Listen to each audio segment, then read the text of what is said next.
Hello అందరూ, ఎలా ఉన్నారు? నేనైతే చాలా బాగున్నాను. నా డిన్నర్ ప్రిపరేషన్ అయితే అయిపోయింది. ఏంటి మార్నింగ్ చేయకుండా అన్నీ ఈవినింగ్ వీడియోసే అనుకుంటున్నారా? మార్నింగ్ నాకు అంత ఖాళీ ఉండదండి చేయడానికి, అందుకని ఈవినింగ్ ఎక్కువ శాతం చేస్తూ ఉంటా. కుకింగ్ అయితే అయిపోయింది కానీ ఆయన ఇంకా రాలేదన్నమాట. ఆకలిస్తుంది, అందుకని పీనట్స్ తింటున్నాను. కంపెనీ లేకుండా టీయే తాగలేను. అలాంటిది నేను తను రాకుండా భోజనం ఎలా చేసేస్తాను? తనతో కలిసి చేయకపోయినా కానీ తను తిన్న తర్వాత అన్నా తింటా అనమాట. అలా అలవాటు అయిపోయింది. ఏం చేయమంటారు? వేడి ఎంత వేడిగా ఉందంటే వామ్మో, అస్సలు చెప్పలేనండి బాబు. చాలా అంటే చాలా వేడిగా ఉంది. పక్కన బాబు వస్తున్నాడు, వాడు టీవీ కోసం అని చెప్పొచ్చి ఈ చెయ్యి పైన నుంచొని ఇది పట్టుకొని ఆడుతున్నాడు అనమాట. నేనేమో నాకు భయం, పనది చేసుకుంటూ ఉంటున్నా, నాకేమో భయం.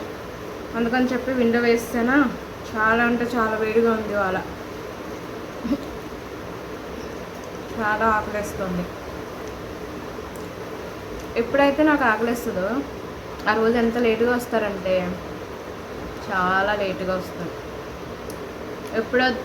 ఎప్పుడైతే నాకు ఆకలేదు, ఇప్పుడు వద్దు కొంచెం సేపు ఆగి తిందాం అనుకుంటానో ఆ రోజు మాత్రం 8ంటికే అయిపోయిందామంట అంటారు. నువ్వు తినేయచ్చు కదా, ఎందుకు వెయిట్ చేయడం అని అంటారేమో. బట్ నాకైతే మ్యారేజ్ అయిన దగ్గర నుంచి అలానే అలవాటు అయిందండి. నేను ఆ అలవాటుని అయితే మార్చుకోవాలని కూడా అనుకోవట్లేదు. ఎవరి ఇష్టం వాళ్ళది కదా. అలా అని చెప్పి ఎక్కువ కూడా తినలేను. చాలు, ఒక 4-5 తిన్నాను, సరిపోతాయి నాకు అవి. సో నేనైతే ఏం కుక్ చేస్తాననేది వీడియో అయితే షూట్ చేశాను. ఈ వీడియో మీకు నచ్చితే కనుక లైక్ చేయండి, షేర్ చేయండి, నా ఛానల్ని సబ్స్క్రైబ్ చేసుకోండి, పక్కన కనిపిస్తున్న బెల్ బటన్ అయితే ఆన్లో ఉంచుకోండి. నేను చేసే వీడియోస్ అన్నీ కూడా మీకు నోటిఫికేషన్లు వస్తాయన్నమాట. ఒక లైక్ అయితే ఖచ్చితంగా చేయండి. అలా లైక్ చేయడం వల్ల ఫర్దర్గా ఇంకా వీడియోస్ చేయాలి అన్న ఆలోచన వస్తుందన్నమాట. సింగిల్గా ఒక్కదాన్నే సెల్ఫీ స్టిక్ పట్టుకొని, అంటే పట్టుకోలేదు, అక్కడ పెట్టి వీడియోస్ అయితే షూట్ చేస్తున్నాను. మధ్యలో వీడియోస్ ఆగిపోతూ ఉన్నాయి.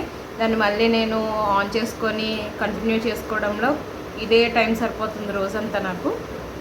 సో నా వీడియోస్ నచ్చుతున్నాయి కదా, ఎలా ఉన్నా కానీ నాకు కామెంట్ అయితే చేయండి. బాగుంటే బాగున్నాయని, లేదంటే ఇలా చేయండి అని, మీకు ఏ రకంగా కావాలి అనేది నాకు చెప్తే నేను అదే విధంగా అయితే వీడియోస్ పోస్ట్ చేయడానికి అయితే ట్రై చేస్తానండి.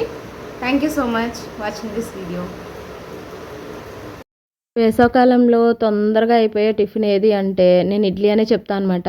ఎందుకంటే ఎక్కువ శాతం నేను ఇడ్లీనే యూజ్ చేసుకుంటాను. స్టవ్ దగ్గర ఎక్కువసేపు ఉండక్కర్లేదు కదా ఇడ్లీ అయితే. అలా వేసేసుకొని ఇలా వచ్చి ఫ్యాన్ కింద కూర్చోవచ్చని రేపటికి టిఫిన్కి అయితే ఇడ్లీ వేస్తానండి. అలానే నేను ఇప్పుడు బెండకాయలు అయితే కట్ చేస్తున్నాను. పీనట్ బాక్స్ కూడా పక్కన పెట్టుకున్నాను, ఆకలేసేస్తుంది. కొంచెం అవి తింటూ ఇలా కొంచెంగా కట్ చేసుకున్నాను అనమాట. బెండకాయలు పులుసు అయితే చేస్తున్నానండి. పులుసుకి ఏ రకంగా కావాలంటే ఆ రకంగా కట్ చేసుకున్నాను. నేనైతే ఆనియన్స్ ఎప్పుడు ఇలా చీరుకుల కిందనే కోస్తానండి, ముక్కల కింద కోసేది చాలా రేర్ అనమాట. నేను టమాటోస్ కూడా యాడ్ చేసుకున్నాను. పులుసులోకి కొంతమంది ఇష్టపడరు, నేనైతే వేసుకున్నానండి. చింతపండు పులుపు కొంచెం తక్కువ వేస్తాను, అందుకని చెప్పి టమాటోస్ తీసుకున్నాను. ఆ పులుపుతో సరిపోతుందన్నమాట. బెండకాయ పులుసుకి ఈ మాదిరిగానే కట్ చేసుకోవాలి. కావాలనుకుంటే ఇంకొంచెం పెద్దదిగా కూడా కట్ చేసుకోవాలి.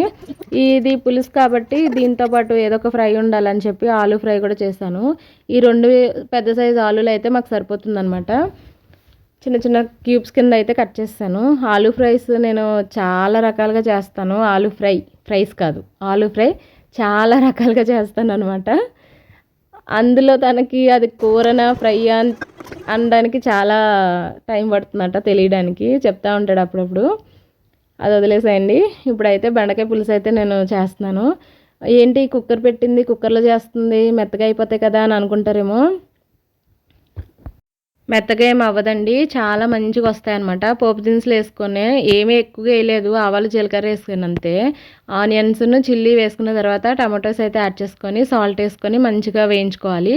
ఈ టమాటోస్ మగ్గుతున్నప్పుడే ఇందులోనే బెండకాయ ముక్కలు కూడా వేసేసుకొని కొంచెం సాల్ట్ వేసుకొని మళ్ళీ మగ్గనివ్వాలండి. ఎప్పుడూ కూడా కూరల్లోకి ఉప్పు తక్కువే వేసుకోండి. కావాలంటే కలుపుకోవచ్చు కానీ ఎక్కువైతే తీయలేం కదా, అందుకని చూసే వేసుకోండి. పసుపు కూడా వేసుకొని మంచిగా కలయి పెట్టేసుకొని మూత పెట్టుకొని 2 నిమిషాలు మగ్గనివ్వాలి. ఇది మగ్గిన తర్వాత ఇందులో కారం అనేది యాడ్ చేసుకోవాలన్నమాట. నేను కారం ఎక్కువ తింటాము ఇంట్లో, అందుకని చెప్పి నేను ఎక్కువైతే యాడ్ చేశానండి. ఇలాంటి పులుసు కూరలోకి కారం, ఉప్పు ఇవన్నీ కూడా ఎక్కువ ఉంటేనే బాగుంటాయి. మీ టేస్ట్కి తగ్గట్టు మీరు అన్నీ వేసుకోండి. దీంతో పాటు చింతపండు పులుపు కూడా వేసాను. కారం పచ్చివాసన పోయేంత వరకు వేయించుకున్నాక చింతపండు పులుపు వేసుకొని విజిల్ పెట్టేసుకోవాలి. ఒక 2 విజిల్స్ అయితే సరిపోతాయండి, మీడియం సైజ్వి. చాలా అంటే చాలా బాగుంటుంది ఈ కర్రీ అయితే. ముక్కలు మనకి పర్ఫెక్ట్గా ఉడుకుతాయి. ఇలా చేయటం వల్ల తొందరగా కర్రీ కూడా అయిపోతుందండి. అదేవిధంగా దీని పక్కన ప్యాన్ పెట్టుకొని నేను ఆలు ఫ్రై కూడా చేస్తాను. ఇవన్నీ మాకు తెలీదని కాదండి, ఇవన్నీ మీ అందరికీ తెలిసినవే, అందరు ఇళ్ళల్లో చేసుకున్నవే. కాకపోతే నేను నా స్టైల్లో ఎలా చేసుకున్నాను అనేది మీతో షేర్ చేసుకుందామని వీడియో అయితే షూట్ చేశాను. ఒకవేళ ఈ పద్ధతి నచ్చితే మీరు కూడా ఇలా చేసుకుంటారని చెప్పి చేశానన్నమాట, అంతకు మించి ఏం లేదు. ఇదైతే చేపల దాకా అండి. చేపల దాకానే నేను చేపలకి పులుసుకి కాకుండా ఇలా ఫ్రైలకి వాడేస్తున్నాను అనమాట. చాలా అంటే చాలా మంచిగా ఫ్రై అవుతున్నాయి ఇందులో. అంత ఎక్కువగా అడుగు కూడా అంటట్లేదు, అందుకనే ఇందులోనే వేయించుకుంటున్నాను. ఆలు ఫ్రై అనేసరికి ఏముంటుందండి, తాలింపు వేయటం. ఉల్లిపాయలు వేసుకునే వాళ్ళు ఉల్లిపాయలు వేసుకుంటారు, లేదంటే లేదు. ఆలు వేసేసి ఉప్పు వేసి మంచిగా కలిపేసుకొని మూత పెట్టేసుకోవాలి. ఇలా మగ్గుతున్నప్పుడుగానే మనము పసుపు కూడా యాడ్ చేసుకోవాలండి. ఆనియన్స్ ఎందుకు వేసాను అంటే, నేను ఆనియన్లో ఉన్న వాటర్ వల్ల తొందరగా మగ్గుతాయని చెప్పి వేసాను అనమాట. కొంచెం మనకి మంచిగా దగ్గరికి కూడా అవుతుందండి, చాలా బాగుంటుంది. తప్పకుండా ఒకసారి ట్రై చేయండి. ఇలా పులుసు కూరల్లోకి రసాలు పెట్టుకున్నప్పుడు ఇలా ఫ్రైలు చాలా బాగుంటాయి అన్నమాట. ముక్క అయితే ఇరిపి చూస్తున్నాను, ఇంకా కుక్ అవ్వాలండి, ఇంకా మంచిగా వేగాలన్నమాట. ఇలా కొంచెం నేను అనుకున్నదంటే మిగతా ఫ్రైస్ ఏమీ కూడా నాకు ఇందులో వేయించినప్పుడు అంటుకోలేదండి, కానీ ఆలు మాత్రం అడుగును కొంచెం అంటుకుంటుంది. ముక్క అయితే ఉడికిపోయింది. ఇందులో కూడా నేను కారం అనేది యాడ్ చేసుకుంటున్నానండి. నేను అన్నిట్లోని కారం అనేది ఎక్కువగానే యాడ్ చేసుకుంటాను, ఎందుకంటే చెప్పాను కదా మేము కారం ఎక్కువ తింటామని చెప్పి. అలా అని చెప్పి మీరు వేసుకోవద్దు, మీకు ఎంత కావాలితే అంతే వేసుకోండి. చూసారా, మంచిగా నా వంట అయితే అయిపోయింది ఇవాళ. Thank you so much watching this video.